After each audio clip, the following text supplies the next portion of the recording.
National Weather Service in League City has issued a severe thunderstorm warning for East Central Wharton County in southeastern Texas, Fort Bend County in southeastern Texas, Brazoria County in southeastern Texas, North Central Matagorda County in southeastern Texas, South Central Harris County in southeastern Texas, until 4:15 a.m. Central Daylight Time.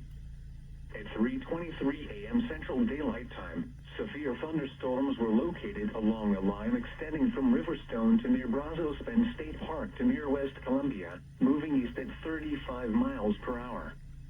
Hazard, 70 miles per hour wind gusts. Oh, yeah. Source, radar indicated. Impact, expects considerable tree damage. I'll take it.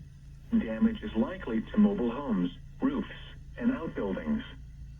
Locations impacted include Pearland, Sugar Land, Missouri City, Rosenberg, Lake Jackson, Alvin, Angleton, Stafford, Richmond, Angleton. Cruz, Manville, West Columbia, Sweeney, Fresno, First Colony, Pecan Grove, Greater Hobby Area, Richwood, Brazoria, and Meadville. For your protection, move to an interior